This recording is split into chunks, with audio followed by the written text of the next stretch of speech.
चलिए शुरू करते हैं साथियों। आज अपन आरटीई 2011, अब 2011 कैसे 2009, तो 2009 वाली अपन पढ़ चुके हैं, ठीक है ना। जो मूल आरटीई जो है शिक्षा का अधिकार, वो 2009 वाला अपन ने पढ़ लिया। अब उसके अंदर जो है धारा 38 के अंदर ये प्रावधान कर दिया कि भाई राज्य जो है इसमें कुछ संशोधन कर सकते हैं। तो राजस्थान ने इसमें कुछ संशोधन करके फिर अपने यहाँ पे लागू कर दिया कि भाई मेरे तो यूं ए सिस्टम चाहिए, ठीक है। राजस्थान वाला के हमारे यहाँ पे जो है परिवेश के अनुसार ये चीजें चाहिए, तो क्या ठीक है कर दो संशोधन करके और उसको कर दिया लागू। तो करें अपन श्री गणेश, छोटा सा टॉपिक है, शॉर्ट एंड स्वीट, ज्यादा लोड लेने की आवश्यकता नहीं है, ठीक है ना। और इन क्लास का मतलब ये है, देखो डिस्क्रिप्टिव आप लोगों के पास खूब मटेरियल है पढ़ने के लिए, ठीक है। क्लास का मतलब ये है, उनमें से मैं निचोड़ निकाल के लेके आया हूं कि आपको मुख्य चीजें क्या ध्यान में रखनी है, ठीक है ना। उसके इर्द गिर्द शब्द बहुत सारे मिलेंगे, दायरा कितना ही बढ़ा सकते हो, लेकिन जो मूल होता है ना कि हाँ ये चीज तो अपने को याद करनी, वो मैं अंदर से निकाल के लेके आया हूं, यानी धाराओं को इन शॉर्ट करके लेके आया हूं आप लोगों के लिए, सीधा सीधा याद करवाने के उद्देश्य से, ठीक है ना। चलिए शुरू करते हैं। तो आरटीई 2009 जो है साथियों, आरटीई 2009 की धारा 38 जो है उसके अंदर संशोधन की शक्तियां दी गई। उसी का प्रयोग करते हुए राजस्थान ने क्या किया, इसको 2011 में लागू किया। अब आरटीई 2009 अपन पढ़ चुके हैं, देख लेना, मैंने एक वीडियो भी डाला था धाराएं याद करवाने का वगैरह सब कुछ, तो वहां पे उसका खेल कर दिया अपन ने खत्म। अब यहाँ पे इसका खेल शुरू करते हैं और अभी कुछ ही मिनटों में खत्म कर देंगे, ठीक है। तो यहाँ पे एक तो अधिसूचना ध्यान रखना है, एक राजपत्र में प्रकाशन, एक लागू कब हुआ और इसके अध्याय और नियम, ठीक है। तो अधिसूचना और इनके अंदर साथियों आपको कुछ नहीं करना है, 29-30 गिनती चला देना, 29-30 और इसके बाद में आएगी तारीख 1, ठीक है। यहाँ पे क्या करोगे, 29 मार्च 2011 वाला पढ़ रहे हैं तो 2011 प्रकाशन राजपत्र में, गजट में, इसके एक दिन बाद में लिख देना कि 30 मार्च 2011, ठीक गुरुजी। लागू कब हो, लागू हो आप 1 अप्रैल 2011 चल रहा है तो 2011 ही दिमाग में रखना, ठीक है ना, क्योंकि अधिनियम का नाम ही इससे शुरू हो रहा है, तो 2011। अब 11 रखना है, लेकिन 11 से आ जाना है आपको 10 पे, एक कम पे आ जाना, ठीक है। यानी कि इसके अंदर जो साथियों अध्याय है वो है 10, इसके अंदर जो नियम है वो है 29, यानी कि जहां से शुरू किया वहीं पे वापस आ जाना, 29, ठीक है। बीच में 30 1 अप्रैल 2000, क्या वो क्यों तरीको गुरुजी, वही तरीको है अपार, तो भाई जो है यही है, ठीक है। तो क्या है, अधिसूचना कब जारी हुई, 29 मार्च 2011। प्रकाशन कब हुआ, गजट में 30 मार्च 2011। लागू कब हुआ, 1 अप्रैल 2011। अध्याय कितने, 10। धाराएं कितनी, यानी नियम कितने, नियम कोई धारा कह रही है, ठीक है ना। कहीं नियम लिखा मिलेगा, कहीं धारा, ठीक है। मेरे बोलने में मैं धारा ही बोलूंगा और धारा भी सही है, गलत नहीं है। नियम कितने, 29। अब 29 आप लोगों को पता है 20 + 9 20 नोई, उनके 29 नियम होते हैं ना, इसलिए 20 नोई कहलाते, तो नियम आप ऐसे याद रख सकते हो, ठीक है। 20 नोई, 20 और 9 29 नियम, ठीक। ये है आपके इन शॉर्ट, जो शॉर्टकट में याद रखना है। बहुत हद तक प्रश्न बनने की संभावना रहती है यहाँ, और ये प्रश्न गलत नहीं होने चाहिए। अब बढ़ते हैं अपन आगे। तो नियम 1 जो है साथियों, उसमें क्या है, कोई भी चीज लागू हो रही तो उसका नाम है, उसका प्रसार है कि कितने एरिया पे लागू होगी, कैसे होगा, ठीक है। वो प्रारंभ है, कहां से माना जाएगा, ये सारी चीज बस। तो नियम 1 आपको याद करने की आवश्यकता नहीं, नियम 1 में तो नाम वगैरह, परिचय वगैरह वही आए, ठीक है। चलिए नियम 1 जो है वो याद करने की आवश्यकता नहीं। फिर अध्याय 2, अध्याय 1 से नियम 2 शुरू होगा। अध्याय 1 में नियम 2 है, ठीक है। वो क्या है कि परिभाषाएं, अध्याय 1 नियम 2 परिभाषाएं दे रखी है, नाम बता दिया। अब जो है परिचय कराएंगे, परिभाषाएं, ठीक है ना। अब परिभाषाओं में जैसे कुछ शब्द दे रखे हैं, जैसे कि निदेशक, ठीक है, जिला शिक्षा अधिकारी, प्रबंधन समिति, प्राथमिक विद्यालय, उच्च प्राथमिक विद्यालय, बाकी इनकी क्या दे रखी है, परिभाषाएं दे रखी है। जैसे कि निदेशक है, ठीक है ना, निदेशक में भी आपको कौन सा मानना है, प्रारंभिक शिक्षा, ठीक है ना, क्योंकि बात यहाँ आरटी की हो रही है, तो प्रारंभिक शिक्षा। तो निदेशक जो है उस प्रारंभिक शिक्षा विभाग का अधिकारी, पूरा ही हेड, ठीक है, विभागाध्यक्ष हो गया, तो वह निदेशक की परिभाषा दे रखी है। जिला शिक्षा अधिकारी, प्रारंभिक, इसमें भी ध्यान रखना, ठीक है, प्रारंभिक जिला शिक्षा अधिकारी। इसमें क्या है, प्रारंभिक शिक्षा जिला, मतलब प्रारंभिक शिक्षा का जिले पर मुख्य प्रभारी अधिकारी हो जाएगा, वो उसकी यही है परिभाषा, ठीक है। प्रबंधन समिति, एसएमसी आप लोगों को बता दी, एसएमसी एसडीएमसी दोनों पढ़ा रखी है, ठीक है, तो ये बता दी। और प्रारंभिक विद्यालय, प्राथमिक विद्यालय, तो प्राथमिक विद्यालय पहली से 5वीं तक की उनकी परिभाषा, और उच्च प्राथमिक में पहली से 8वीं तक के आते हैं, ठीक है ना, उच्च प्राथमिक विद्यालय। ये परिभाषाएं दे रखी है, और इसमें कोई, मैं मारवाड़ी में क्या कहेंगे, मैं कोई बैत भरो काम कौन है, यानी कि आसानी से याद हो जाएगा, ठीक है। चलिए साथियों आगे बढ़ते हैं।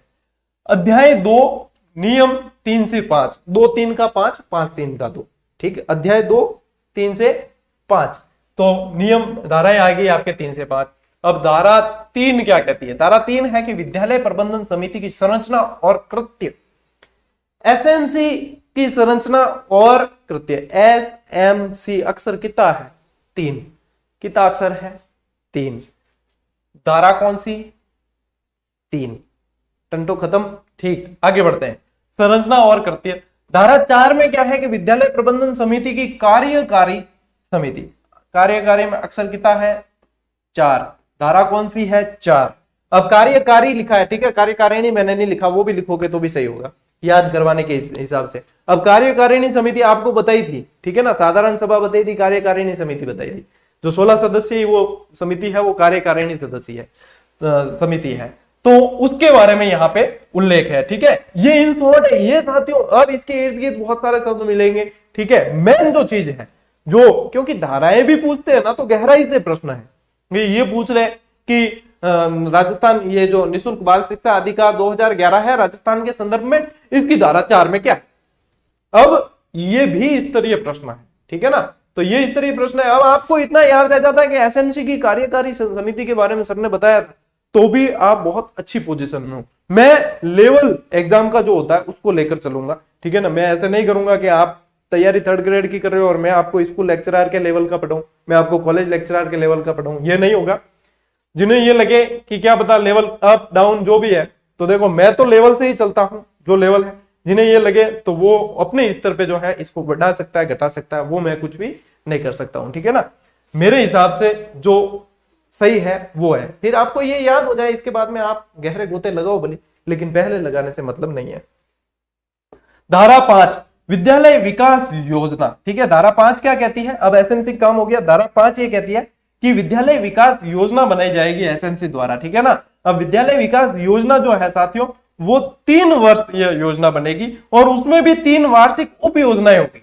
अब ये कब बनेगी कि जो जिस वित्तीय वर्ष में एसएमसी का गठन हुआ है, समझना इस बात को, जिस वित्तीय वर्ष में, ठीक है, जिस वित्तीय वर्ष में एसएमसी का गठन हुआ है, उस वित्तीय वर्ष के अंत होने से 3 माह पहले जो है ये योजना बना दी जाएगी, ठीक है। ये चीज है। अब इसके अंदर जो डिटेल यदि बात करें ना, आपको याद ये रखना है कि विकास योजनाएं हैं, 3 वर्षीय है, और उसके अंदर एक एक उप योजनाएं हैं, ठीक है।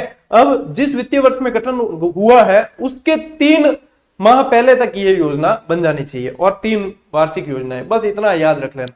ये याद रख लिया ना तो आप अच्छी पोजीशन में हो, मानकर चलो, क्योंकि पढ़ने को बहुत सारी चीजें हैं साथियों।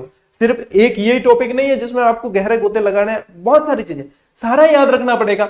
यदि सबके अंदर सभी याद रखने जाओगे तो कुछ भी याद नहीं रहेगा। तो इसलिए स्टेप बाय स्टेप आपको आगे बढ़ना पड़ेगा। मैं उसी तरीके से पढ़ा रहा हूं। यदि मैं आप लोगों की जगह तैयारी कर रहा होता या एग्जाम दे रहा होता तो मैं क्या पढ़ता? मैं वह चीज पढ़ाता हूं, बस इतना आप मानकर चलें। यदि मैं क्या पढ़ता और मैं उन्हें याद करता ये चीज, यानी कि जो क्लास में है उसमें कुछ भी भूलने लायक नहीं है, ठीक है, आप उन्हें छोड़ नहीं सकते, ये ध्यान रखना।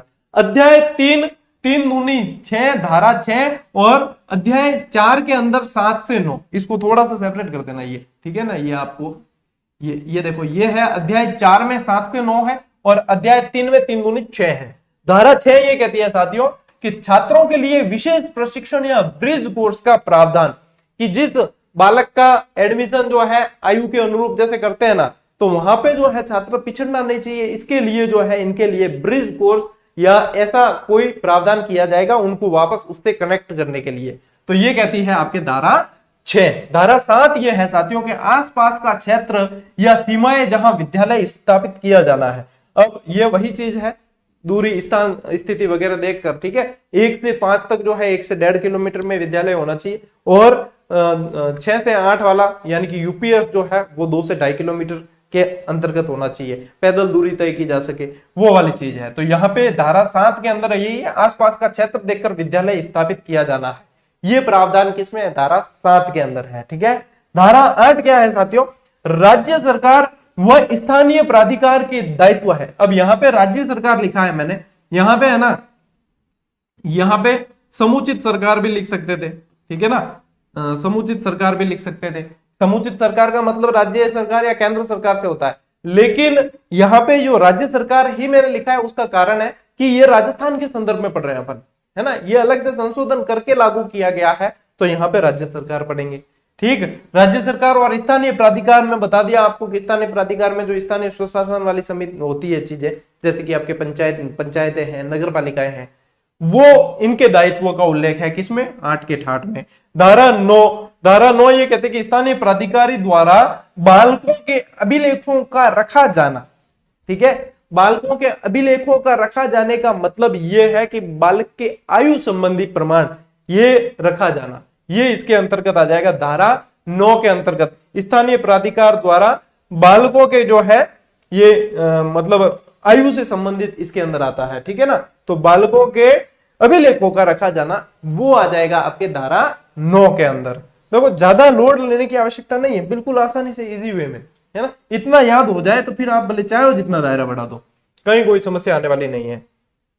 अब देखो धारा 10 यह है कि दुर्बल वर्ग के बच्चे, अध्याय 5 में आ जाएगी 10 से 15 तक, ठीक है, तो बहुत आसान है याद करना, 5, 10, 15 यही है, देखो याद हो जाएगी, ठीक है। अध्याय 5 पढ़ रहे हो, अब उसमें धारा याद करनी है 5, 10, 15, 5, 10, 15, 20 ऐसे पढ़ते भी तो हो ना, 5, 10, 15 बस इतना याद करना है।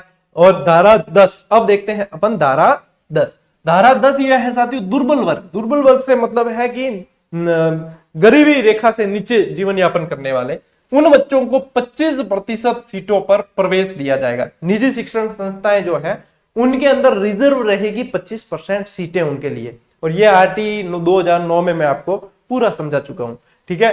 तो ये यहाँ पे 25% सीटों वाला यहाँ कहाँ है, धारा 10 के अंदर है।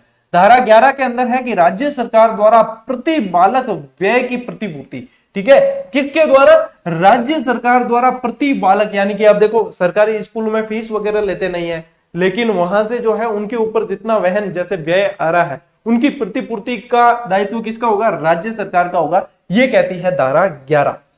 धारा 12 साथियों ये आयु प्रमाणीकरण संबंधी दस्तावेज विकल्प, कि विकल्प क्या क्या हो सकते हैं, बाध्य नहीं किया जा सकता, लेकिन विकल्प और इसके अलावा क्या क्या हो सकते हैं, ठीक है। तो सबसे पहले ध्यान रखना कि अस्पताल या सहायक नर्स जैसे एएनएम का रजिस्टर है, ठीक है, उसका अभिलेख भी मान्य है, ठीक है, कि एक तो जन्म प्रमाण पत्र यदि जारी किया हुआ है तब तो सबसे पहली चीज तो वो है, यदि वो नहीं है तो फिर विकल्प क्या है पास में, तो यहाँ पे विकल्प के तौर पर आता है कि अस्पताल का रजिस्टर या सहायक नर्स का रजिस्टर है उसके मिलान के आधार पे भी ये भी मान्य है, ठीक है। आंगनवाड़ी अभिलेख कि बच्चे को आंगनवाड़ी में दाखिला दिलाया है कभी भी, तो फिर जो है वहां पे उसके अभिलेख में भी तो लिखा होगा कि भाई इसकी डेट ऑफ बर्थ ये थी या तो वो अभिलेख भी मान्य है। इसके अलावा ये नहीं है तो ये, ठीक है, ये भी नहीं है तो फिर अभिभावक द्वारा जो घोषणा पत्र है कि भाई मेरे टाबर फलानियों है और फलानिया की उम्र इतनी है, वो घोषणा पत्र भी वैलिड है, ठीक है।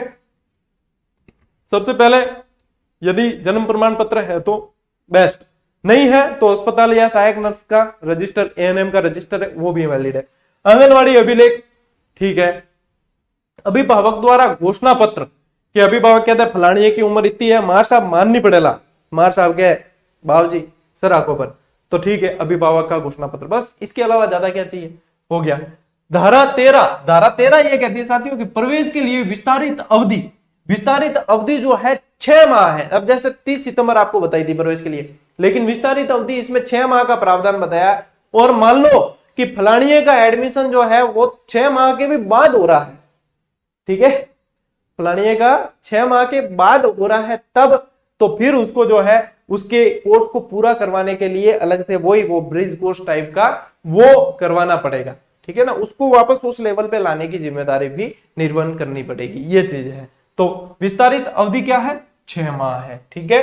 धारा 14 ये कहती है साथियों कि विद्यालयों की मान्यता संबंधी प्रावधान है, ठीक है ना, मान्यता देने संबंधी प्रावधान है धारा 14 के अंदर। और धारा 15 के अंदर क्या है, मान्यता वापसी संबंधी, 14 में देने की है और कोई नियम फॉलो नहीं करे या कोई ऐसी चीज हो गई तो मान्यता वापसी संबंधी भी प्रावधान धारा किसके अंदर, 15 के अंदर है, ठीक है। तो धारा 14 और 15 मान्यता से संबंधित आ गए। ठीक है, अब अध्याय 6 और इसमें जो है 16 से 21 तक की धाराएं हैं। 15 तक हो गई, यहां 16 से 21 तक की है अध्याय 6 में।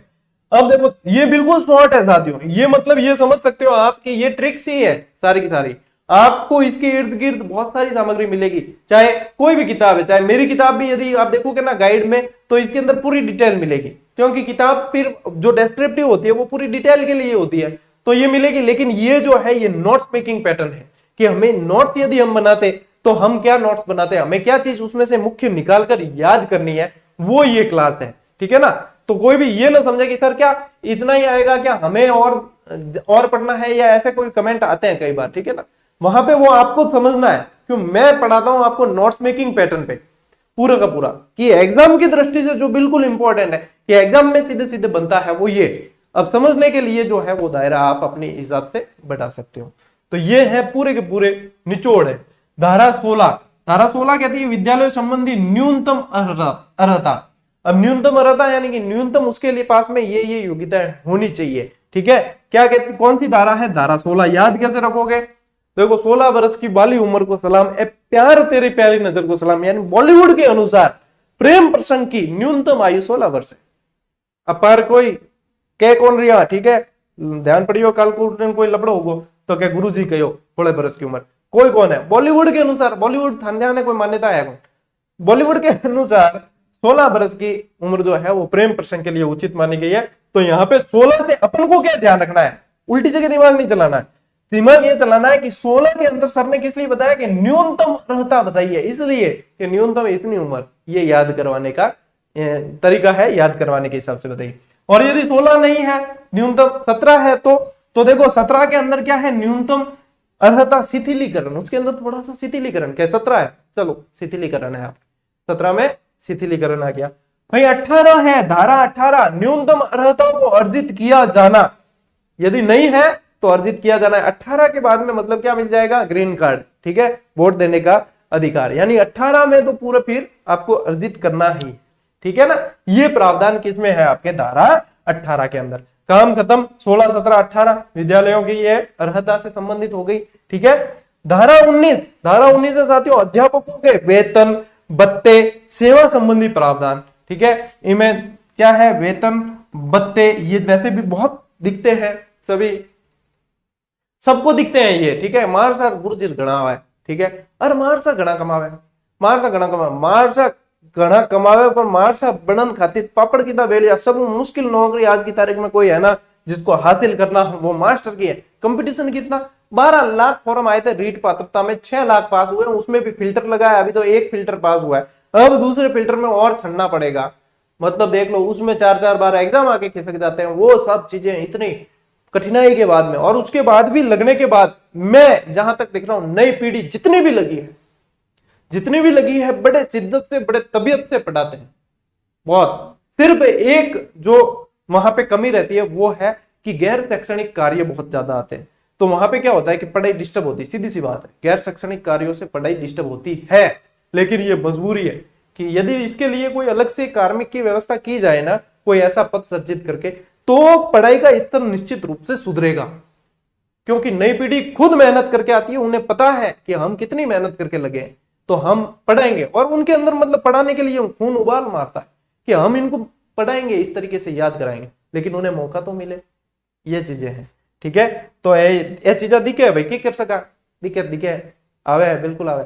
ठीक, धारा 19 अध्यापकों के वेतन, और चलिए ठीक है ना, हम डीए और बढ़ गो है तो 50,000 हाथ में आए, ठीक है, हर महीने हम देख लो थे थाने नगर लागणो है 50,000 रुपए महीने के कट कटा के यदि हासिल करने, 2 साल तो प्रोबेशन चलेगा, उसके बाद में तो दिल लगा के शिद्दत से तैयारी करनी है। ये भी एक तरह का क्या मोटिवेशन है, पुनर्बलन है ये भी, कि ये भाई साहब अपने तो ये करनी है।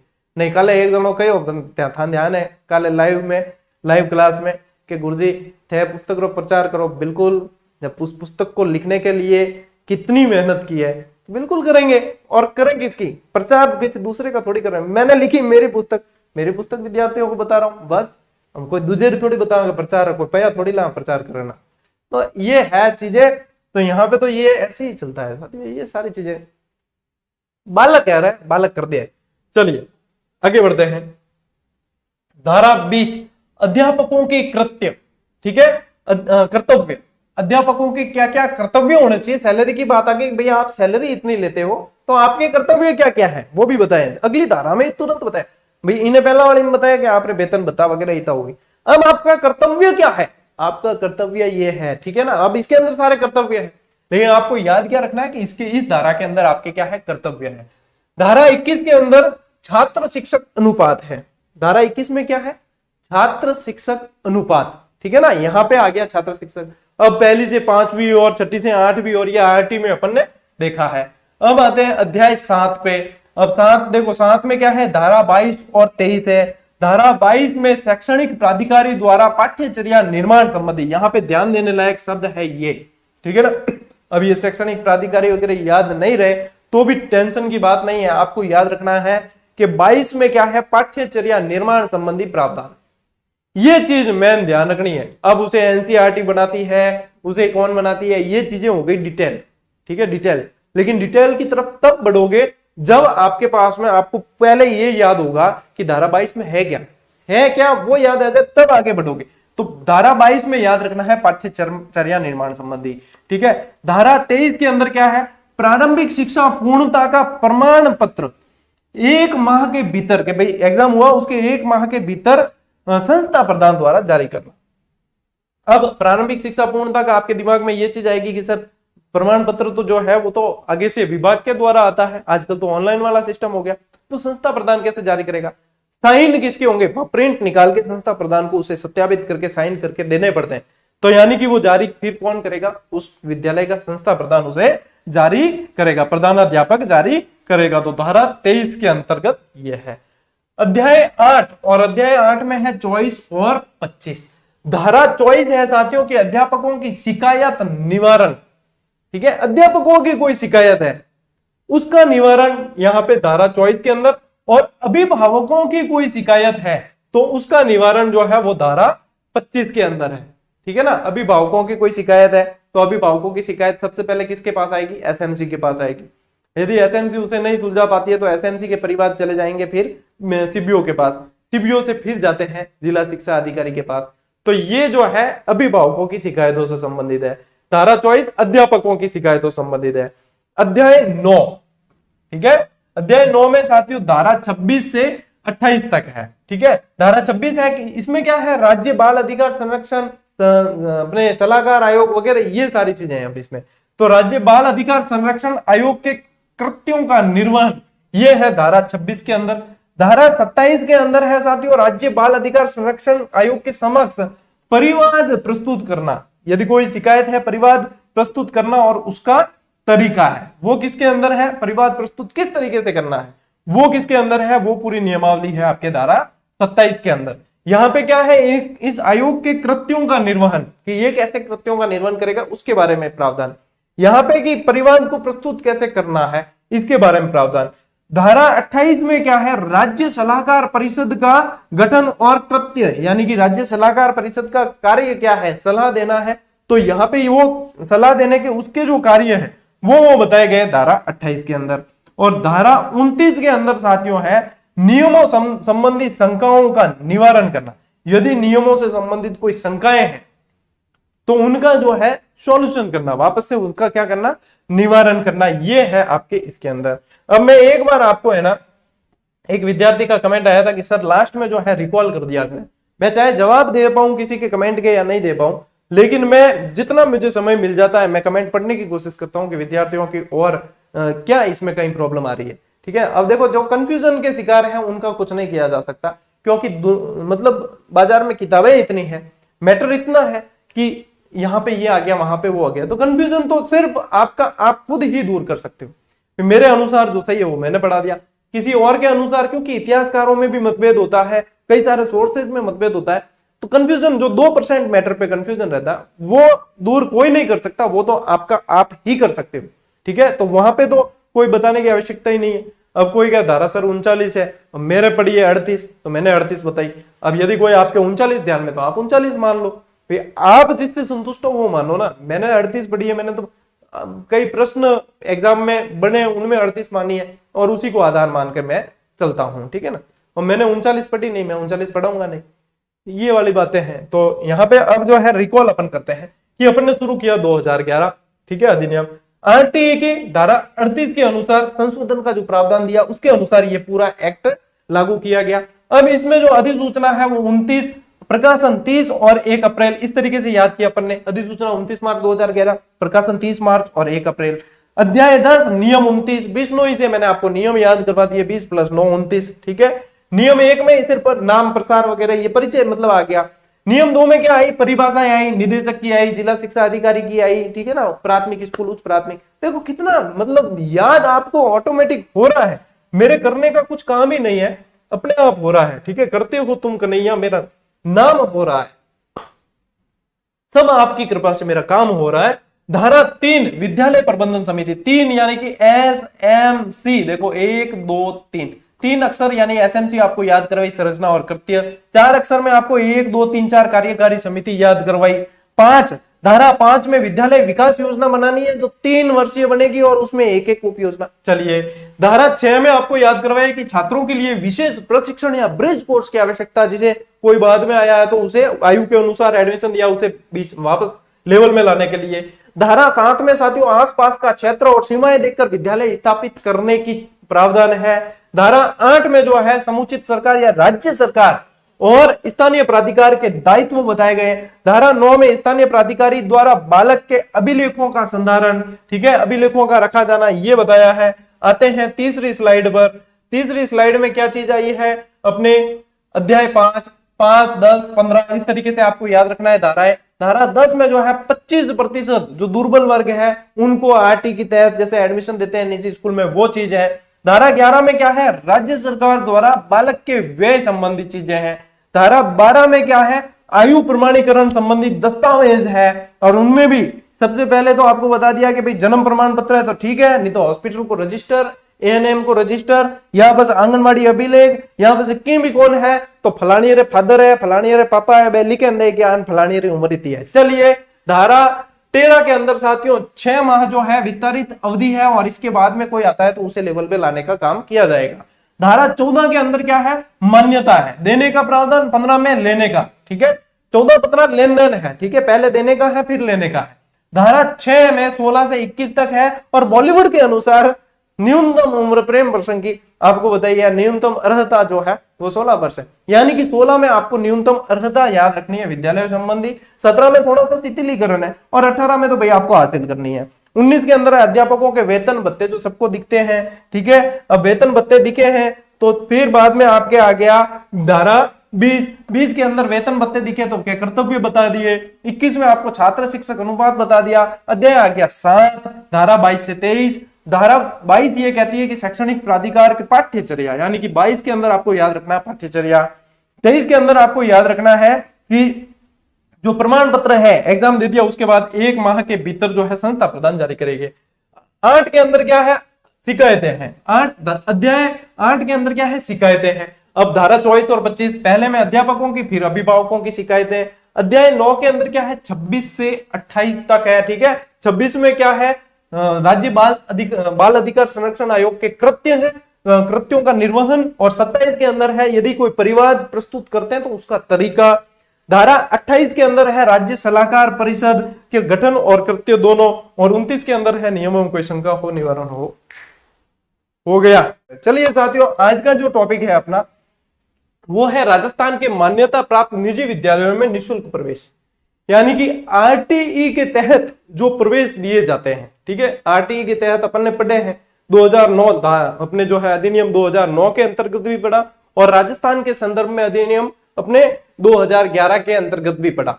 तो आरटीई के तहत जो कुछ प्रावधान के तहत दिया जाता है तो इसको थोड़ा सा डिटेल में पढ़ना है, कहने का मतलब। अब प्रश्न कैसे बनते हैं, क्या पूछा जाता है, वो सारी चीजें मैं इसमें बताने वाला हूं। चलिए शुरू करते हैं साथियों इस टॉपिक को।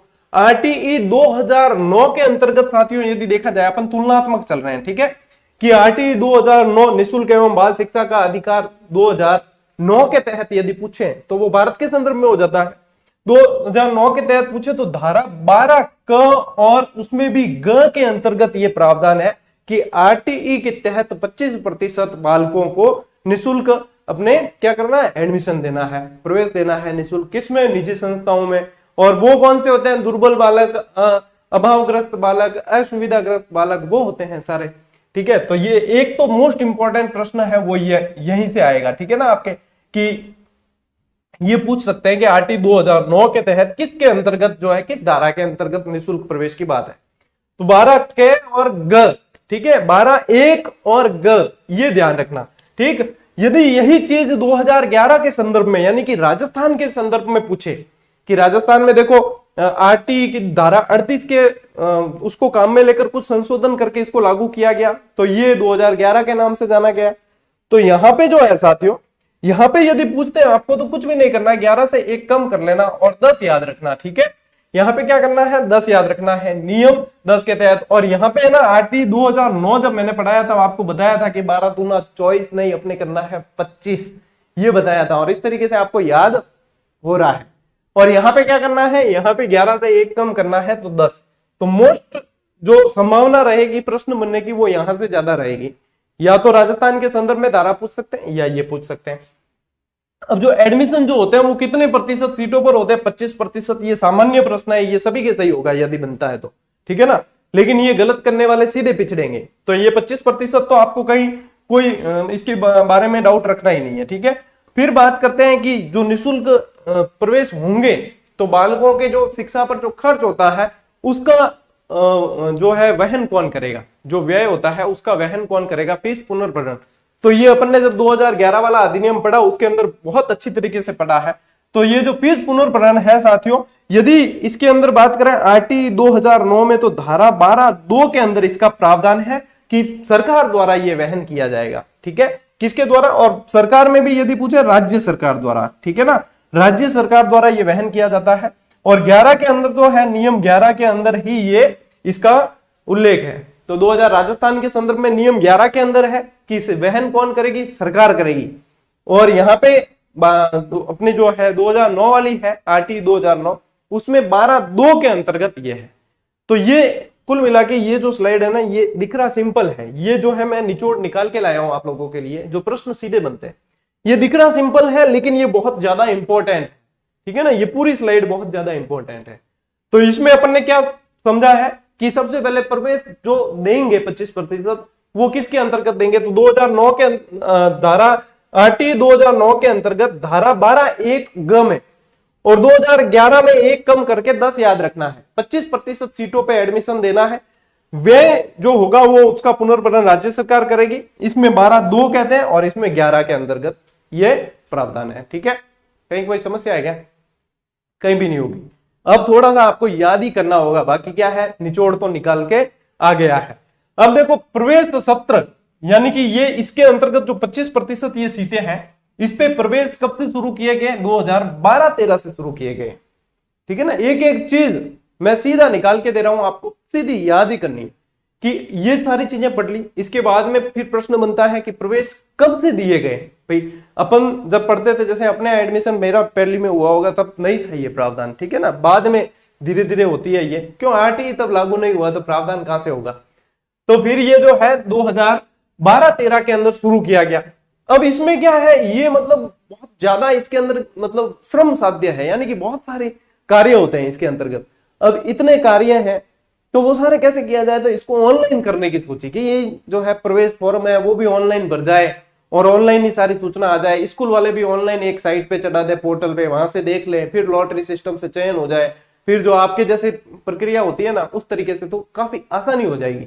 तो फिर क्या किया कि कुशल मॉनिटरिंग हेतु सत्र 2013-14 से कार्य ऑनलाइन करने का निर्णय लिया गया। अब देखो प्रवेश देने का कार्य 2012-13 में, जब 12-13 में शुरू किया तो इनको परेशानी आई काफी सारी, तो फिर 13-14 से क्या कर दिया कि ऑनलाइन वाला काम दे दिया। ये इस तरीके से याद, स्टेप बाय स्टेप आगे बढ़ना है। ठीक है ना, अब ऑनलाइन दे दिया। अब ऑनलाइन दिया तो भैया ऑनलाइन करे कौन? भाई कोई ना कोई कंपनी तो होनी चाहिए जो ऑनलाइन संभाल सके। जाने थे जीजीडी ऐप माथे प्रैक्टिस करो। ठीक है, अब प्रैक्टिस करो तो मैं जीजीडी ऐप कोई तो कोई टेक्निकल कोई हुई बंदा जिन्हों बनाई, तो इसलिए जो है इसका मतलब पोर्टल तैयार कौन करे, तो इसका कार्य दिया गया एनआईसी को। ठीक है, एनआईसी द्वारा इनके पोर्टल तैयार किया गया। एनआईसी का मतलब है नेशनल इंफॉर्मेटिक सेंटर, ठीक है। और ये जो जैसे अपनी शिक्षा विभाग की साइट है शाला दर्पण, ठीक है ना, ये शाला दर्पण की का ही होम पेज जो होता है उसका मैं स्क्रीनशॉट काट कर लगाया है मैंने यहाँ।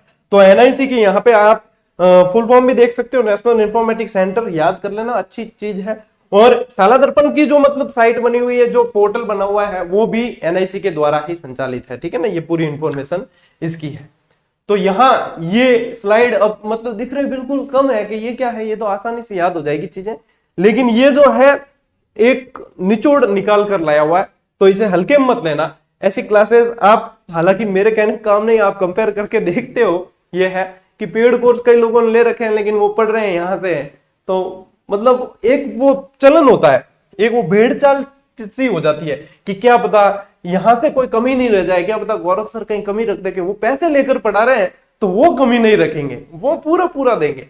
तो वहां पे पैसे देने के बाद भी कई लोगों का जी दुख रहा है, वो आते हैं मैं कभी कभार फेसबुक खोल के देख लेता हूँ ना, तो वहां पे किसी ने कोई कोर्स ले रखे होते हैं पेड, वो आधी रेट में बेचते फिर रहे कि मैंने फलानी कोचिंग का कोर्स लिया, आधी रेट में किसी की चाहिए तो ले लो। कोई तो मतलब पुस्तकें ले आते, ग्रंथ ले आए जैसे कोई, और उसको भी आधी रेट में बेच रहे, वहां नीलामी बोलियां चल रही है मैं कहता हूं कोई भी चीज निर्णय लेने से पहले 2 बार 4 बार सोचो, उसको ऊपर समय दो, उसको परख करो उसकी, उसके बाद में उसके साथ में जाओ ना। जब हड़बड़ाहट में और फोड़ाफोड़ी गोड़ा फोड़ो ही क्यों, बस बाद में ध्यान पड़ा कि आ चीज तो यार गड़बड़ होगी। अब मैं आपको वन लाइनर के लिए इंतजार करवा रहा हूँ, ठीक है। अब कई जना मतलब कई पड़ गया चक्रा में, और बिंग बाद में भी हाफ रेट में बेचता फिर रहा। ऐसी चीज के लिए आप जल्दबाजी जब करेंगे तो यही चीजें होंगी। मैं भी जल्दबाजी इसलिए नहीं करता हूं कि आपको फिर बाद में कहीं कोई किसी का मुंह नहीं देखना पड़े। इंतजार कर रहे हैं तो निश्चित रूप से कोई अच्छी चीज ही मिलेगी, फिर आपको आधी रेट में बेचने की नौबत आने वाली नहीं है चलिए साथियों, बात करते हैं प्रवेश प्रक्रिया की, ठीक है ना। आधी रेट वाली आजकल खेल खूब चल रही है।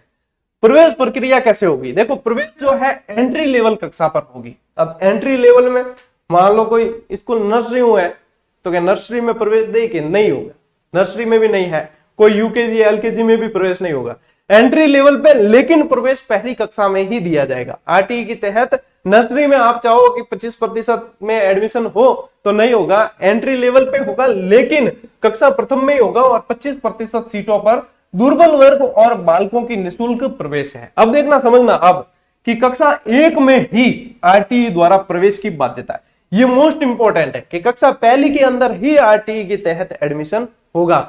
अब थे बढ़ जाए कोई प्राइवेट स्कूल वालों बापड़ो है में जिद करे नहीं मैं पढ़िए आरटीई पढ़िए, आरटीई के तहत आपको एंट्री लेवल पे देनी है, नर्सरी में देनी पड़ेगी, वो नहीं दे, ठीक है ना, वहां जिद मत करना। तो यहाँ पे देखो PP5 PP3 PP4 इस तरीके चलता है, जैसे PP3, ठीक है ना, PP4 ये प्री प्राइमरी 3 वर्ष आयु, ठीक है, 3 वर्ष और इससे ज्यादा, PP यानी प्री प्राइमरी और 4 वर्ष आयु PP5, ठीक है, 5+। तो PP प्री प्राइमरी में एज 5+ हो तो बालकों के क्रमोन्नत होने के बाद केवल से सीटों पर प्रवेश दिया जाएगा। इस चीज को समझना, इस चीज को नहीं समझाना तो ये लाइन कोई मतलब नहीं है, ठीक है ना, आपको लिखी हुई ऐसे कि ऐसे मिलेगी और रटना पड़ेगा। इसको समझो कि आजकल देखो प्ले ग्रुप चलते हैं जैसे, ठीक है ना, प्ले ग्रुप में ही एडमिशन ले लेते हैं, नर्सरी में ले लेते हैं, ये सारी। अब उसके बाद में किसी बच्चे का एडमिशन करवा दिया, नर्सरी कक्षा में करवाया है, वो नर्सरी से फिर जैसे एलकेजी यूकेजी और फिर फर्स्ट में आया, तो वहां पे क्या होगा कि फर्स्ट में जब वो क्रमोन्नत होकर आया, यानी कि आगे पास होकर फिर क्रमोन्नत होकर वो फर्स्ट में पहुंचा है। अब ऐसे में पहले तो क्या है कि 25% पे एडमिशन देना है, ये प्रावधान था, लेकिन 2022-23 में थोड़ा सा संशोधन किया है। वो संशोधन ये है कि क्रमोन्नत होके बच्चे जो आए हैं ना भाई पहली कक्षा के अंदर, किसके अंदर, पहली कक्षा में जो क्रमोन्नत होके आए, उसके बाद जो शेष सीटें बचेगी ना, उस शेष सीटों पे, अब मान लो शेष 25% बची नहीं, तो जो शेष सीटें बचेगी ना उन पर आरटीई के नियम लागू होंगे, उसके अनुसार फिर प्रवेश दिया जाएगा, ठीक है ना। इसमें रोस्टर लगते हैं, फिर रोस्टर के आधार पर फिर प्रवेश दिए जाते हैं। तो कहने का मतलब क्या है, PP5+ यानी कि 5+ एज में वो क्रमोन्नत होकर बच्चा आया है, पहले से पढ़ रहा है, क्रमोन्नत होकर आया है, तो फिर बाद में वो जैसे पहली कक्षा में जैसे सीटें थी 40, ठीक है, सीटें पहली कक्षा में निर्धारित थी 40, अब 40 में से मान लो कि अपने आ गए 32 बच्चे आ गए क्रमोन्नत होकर। अब पीछे बची 8 सीटें, 8 ही बची ना, तो क्रमोन्नत होकर इतने तो आ गए। अब 8 सीटें जो है उसके अंदर जो है आरटीई के अनुसार एडमिशन दी जाएगा। अब यानी कि ये नहीं है कि जो क्रमोन्नत होके आए 40 सीटें थी, क्रमोन्नत होके आए तो उसमें से जैसे 10 सीटों पर एडमिशन देना है तो क्या 32 है तो 2 जनों को इनको निकालो, ऐसा नहीं होगा। जो शेष सीटें बची है उन पर दिया जाएगा। ये कहने का मतलब है, इस लाइन का मतलब ये है, समझ गए? ठीक है। लॉटरी अनुसार वरीयता को प्राथमिकता दी जाएगी। अब लॉटरी सिस्टम होगा, एक केंद्रीकृत लॉटरी सिस्टम होता है। अब डायरेक्ट जैसे सीटें बची 8, ठीक है, पीछे 8 सीटें बची, अब एडमिशन देना है। अब आवेदन आ गए ज्यादा तो किसको दिया जाए कि मैंने पहले फॉर्म भरा तो मेरे को पहले दो, ऐसे नहीं होगा। तो यहाँ पे जो है रैंडम यानी कि आप जैसे आप जीजीडी टेस्ट सीरीज पे अभ्यास करते हो, ठीक है, तो वहां पे जो है आपको काफी सारे क्वेश्चन जो है बार बार टेस्ट खोलते हो तो क्रम बदला हुआ मिलता है, सीक्वेंस बदली हुई मिलती है, वो होता है रैंडम तरीके से बदलता है, ठीक है ना। कौन सा कब पहले आएगा किसी को पता नहीं है, रैंडम फॉर्मूला चलता है वहां, ठीक है। ऑप्शन भी चेंज होते हैं, हर बार खोलने पर जैसे चेंज होगा तो नयापन जैसे लगता है उसके अंदर, ठीक है। इन बीच में मैं पढ़ाता थोड़ी ऐड भी कर दी, चलो की नहीं, ठीक है। अब देखो इसमें क्या है, ये भी रैंडम सिस्टम है, लॉटरी में भी रैंडम सिस्टम है, पहले आए वो पहले पाओ वाली बात नहीं है। फिर वो जो है एनआईसी द्वारा ही लॉटरी आयोजित करवाई जाती है, ऑनलाइन होती है सब चीजें, ठीक है। उसमें से फिर जो है रैंडम सिस्टम के अनुसार जो आता है उसको वरीयता दी जाती है, वरीयता सूची जारी होती है पहले। प्रवेश सीधी ये प्रवेश नहीं, वरीयता सूची के भाई इसका पहले होगा इसका बाद में होगा, इस अनुसार, ठीक है ना, ये रहता है सिस्टम। पात्रता, अब बात करें पात्रता की कि आरटीई के तहत जो 25% एडमिशन करने हैं उसमें पात्र कौन कौन है, ठीक है। तो पात्र होने के लिए देखो, बालक निजी विद्यालय के परिक्षेत्र में निवास करने वाला होना चाहिए। परिक्षेत्र का मतलब है कैचमेंट एरिया, यानी कि जहां पे विद्यालय है उसके आसपास नगरीय क्षेत्र या ग्रामीण क्षेत्र जिसमें भी लगता है वो विद्यालय, उसके वहां का निवासी होना चाहिए, वहां रहने वाले होने चाहिए। अब जैसे पता चला कि जैसे मैं सुमेरपुर रह रहा हूं, ठीक है, और मैं मेरे किसी बच्ची या बच्चे का जैसे एडमिशन करवाना चाहूं, ठीक है, उदाहरण के तौर पे समझना, और मैं यहाँ पे सुमेरपुर में जैसे हो ही नहीं रहा, मैंने 2-4 फॉर्म लगा दिए, सुमेरपुर में जैसे नहीं आने का नंबर आने का चांस नहीं है, तो मैं बाद में और कहीं पाली से लगा दूं, कहीं आसपास से लगा दूं। तो वहां पे मतलब वो है कि उस परिक्षेत्र का होना बहुत जरूरी है, उनको ही वहां पे दिया जाएगा। उस परिक्षेत्र का नहीं है तो आपके एडमिशन होगा ही नहीं, ठीक है ना। वहां आसपास रहने वालों का ही ये नियम लागू होता है, वो ही पात्र होते हैं इसमें, ठीक है। फिर देखो, बालक जो है दुर्बल वर्ग या असुविधाग्रस्त समूह से हो। अब ये क्या होता है दुर्बल वर्ग और असुविधाग्रस्त, इनमें बहुत सारी कैटेगरी दे रखी है जो मैं अगली स्लाइड पे बताऊंगा आपको। इस कैटेगरी से होना चाहिए, ठीक है ना, जैसे बीपीएल है, एसटी, एससी वगैरह, इनमें वर्ग दे रखे हैं सारे, वो मैं बताऊंगा अगली स्लाइड में। फिर देखो, अभिभावकों की जो वार्षिक आय है वो 2.5 लाख रुपए से कम हो, ये भी शर्त अनिवार्य है, उनको ही दिया जाएगा। अब जिनके मतलब 10 लाख रुपया कोई सालाना कमा रिया है, माने आरटी में फ्री देने के काम, फीस भरो और करो एडमिशन, मन थोड़ी दे कि इन इनाम दे के 2.5 लाख को कम है वार्षिक आय, तो इनको ही प्रवेश दिया जाएगा। प्रवेश आयु अनुरूप हो, ठीक है। अब आयु अनुरूप का मतलब यह है कि कक्षा 1 एंट्री लेवल है, यहाँ कक्षा 1 में प्रवेश देने के लिए 5 वर्ष से तो अधिक उम्र होनी चाहिए, ठीक है ना, 5 वर्ष पूरे या 5 वर्ष से अधिक उम्र होनी चाहिए, लेकिन 7 वर्ष से कम होनी चाहिए। यूं नहीं है कि 10 साल के बच्चा थे को के पहली क्लास में एडमिशन दो, नहीं, 7 वर्ष से कम, 5 वर्ष या 5 वर्ष से अधिक होनी चाहिए, यह है पात्रता के लिए शर्तें हैं। अब देखो, असुविधाग्रस्त समूह क्या होता है वो समझना। इसमें कौन कौन सी कैटेगरी शामिल है कि एक तो एसटी आ जाएंगे आपके, एससी आ जाएंगे, ये शामिल है। अनाथ, इनके बालक के बालक आगे जोड़ देना शब्द, ठीक है ना, बालक बालिका ये भी जोड़ देना, ठीक है। अनाथ कोई है बालक तो वो आ जाएंगे, ठीक है। एचआईवी या कैंसर प्रभावित कोई बालक या उन माता पिता के संतान है तो वो आ जाएंगे इसके अंदर। युद्ध विधवा के बालक, युद्ध में कोई विधवा हुई है तो उसके बच्चे जो हैं वो इसमें पात्र है। निःशक्त बालक है वो पात्र है। पिछड़ा या विशेष पिछड़ा वर्ग जिनकी आय 2.5 लाख रुपए से कम है वो पात्र है। और बीपीएल, ये है असुविधाग्रस्त की कैटेगरी, ठीक है, कि ये पात्र होंगे, बाकी पात्र नहीं है, ठीक है, इनके अलावा पात्र नहीं है, यही कर सकते हैं। अब इनको एडमिशन कराना है तो इनके आवश्यक दस्तावेज क्या क्या है, डॉक्यूमेंट्स क्या क्या लगेंगे वो भी तो जरूरी है। आपका सिलेक्शन हो गया तो फिर आप डॉक्यूमेंट्स वाले वीडियो देखते हो कि डॉक्यूमेंट्स क्या क्या चाहिए। अब तो सुविधाएं हो गई, यूट्यूब पे वीडियो बता देते, पहले पूछना पड़ता था किसी को कि भाई क्या क्या चाहिए, लिस्टें दे जो, वो करो, ये सब। तो ये है डॉक्यूमेंट्स। जन्म प्रमाण पत्र, ठीक है, यदि उपलब्धि नहीं है तो, कि जन्म प्रमाण पत्र है ही नहीं, तो मैंने आपको आरटी 2011 वाली पढ़ाई थी, उसके अंदर बताई थी, यही चीजें बताई थी कि अस्पताल या नर्स एएनएम का रजिस्टर वो भी मान्य है, ठीक है। आंगनवाड़ी अभिलेख, आंगनवाड़ी में एडमिशन कराया, वो भी तिथि यहां से मान्य है। आधार कार्ड मान्य है, ठीक है ना, आधार कार्ड भी मान्य है, ये सारी चीजें मान्य है। और इसके अलावा जो है अभिभावक अपने क्या कहते हैं, स्व घोषणा प्रमाण पत्र भी दे सकते हैं, ठीक है ना। फिर देखो निवास प्रमाण पत्र, और क्या चाहिए, निवास प्रमाण पत्र चाहिए। अब निवास प्रमाण पत्र में जैसे मूल निवास आ गया आपके, ठीक है, आधार कार्ड आ गया, वोटर कार्ड आ गया, ये भी मानते हैं, वोटर कार्ड को भी माना है, वोटर आईडी जो होती है उसको माना है। लाइट और पानी के बिल भी मान्य है, लेकिन 6 महीने से ज्यादा पुराने नहीं होने चाहिए। ये सारी चीजें इसमें बताई गई है कि ये जो है पात्र, मतलब निवास प्रमाण पत्र के अंदर ये भी चाहिए, तो निवास प्रमाण पत्र भी जरूरी है। अब देखो प्रक्रिया और आगे क्या रहती है कि अभिभावक जो है www.rajpsp.nic.in से पोर्टल पे आवेदन कर सकते हैं, ठीक है। अब आवेदन कहां से होगा, वो यहां से होगा, इस पोर्टल से। अब एनआईसी को देखो ठेका दिया है बनाने का, तो एनआईसी ने ये पोर्टल जारी कर दिया, ये वेबसाइट के, इस वेबसाइट पे पूरी अब प्रक्रिया पूरी अंदर जो कौन से डॉक्यूमेंट चढ़ेंगे क्या है, जैसे आप भर्ती के फॉर्म भरते हो उसी तरीके से इनके भी फॉर्म भरे जाते हैं, वरीयता के आधार पे वहां पे भी स्कूल चयनित करनी पड़ती है, सारी चीजें। तो ये इस तरीके से चलेगा। Rajasthan private school app, Android app है, प्ले स्टोर से डाउनलोड करते हैं, तो राजस्थान प्राइवेट स्कूल ऐप से भी यह आवेदन किया जा सकता है। सुविधा सारी की सारी है, सब सुविधाएं हैं। और ये किसमें, मान्यता प्राप्त जो विद्यालय हैं उनके अंदर ही है, ठीक है। और मान्यता किसमें मिलेगी, किसमें निरस्त होगी, ये सारी चीजें मैं पढ़ा चुका हूं, क्योंकि आरटी पूरा अपन पढ़ के आए हैं, फिर इस कक्षा तक पहुंचे हैं, ठीक है ना। तो जो नए विद्यार्थी हैं वो पिछली क्लासेस देख लें, और क्लासेस की जो पीडीएफ है वो टेलीग्राम समूह पे उपलब्ध करवाई जाती है, जहां लगभग 90,000 विद्यार्थी ऑलरेडी जुड़े हुए हैं।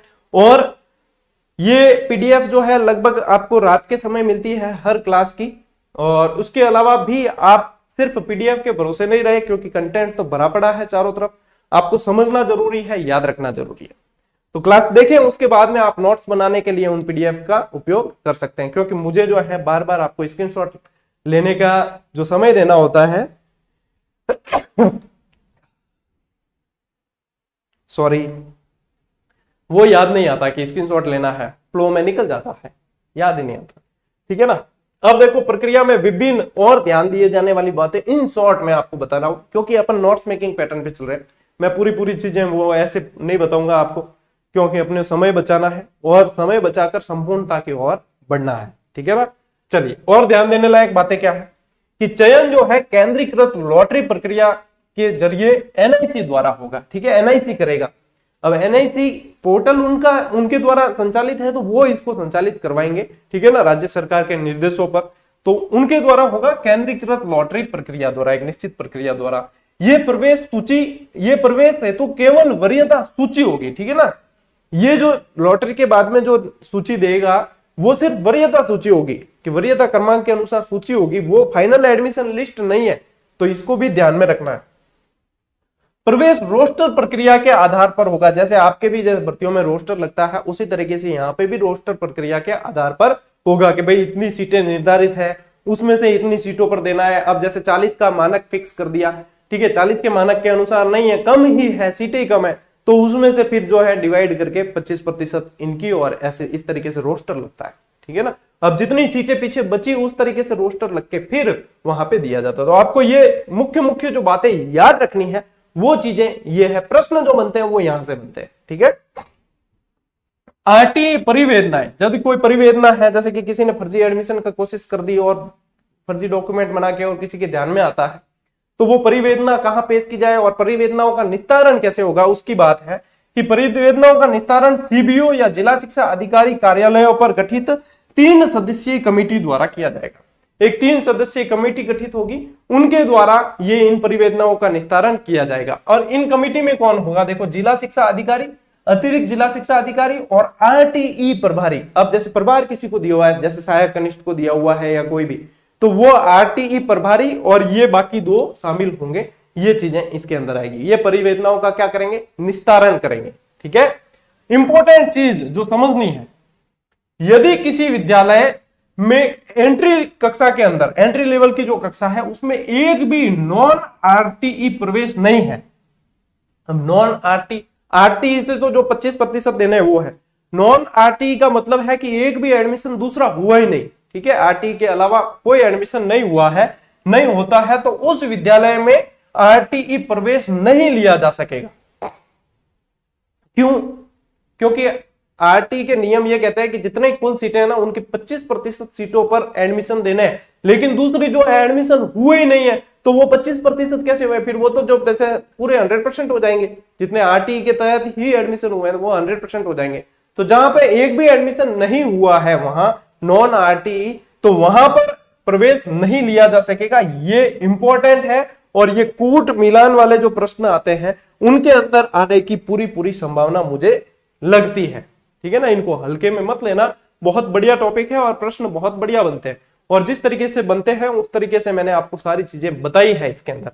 अब आपको बताई नहीं, समझाई और याद करवाई है, अब आपको भुनाना है, और भुनाने के लिए आप लोगों को शैक्षिक परिदृश्य की पूरी टेस्ट सीरीज टॉपिक वाइज जितने प्रश्न जिस तरीके से बनते हैं सारी मात्र 51 रुपए के अंदर 51 की 3 दी है, जिसमें आपके पूरा ही ये सिलेबस, यानी कि आपका जो ये राजस्थान से संबंधित और सारा है, राजस्थान सामान्य ज्ञान है, भूगोल, इतिहास, कला, संस्कृति, आरटीई वगैरह सब 51 की 3 टेस्ट सीरीज दी गई है, और तीनों के अंदर कंप्लीट टॉपिक विद सारे प्रश्नों के साथ में सब कुछ दिया गया है। प्रैक्टिस करें, अभ्यास जरूरी है, तो आप लोगों के लिए एक प्लेटफॉर्म उपलब्ध है कि आप एक अच्छे लेवल पे और बिल्कुल नाम मात्र के शुल्क में अभ्यास कर सकते हैं।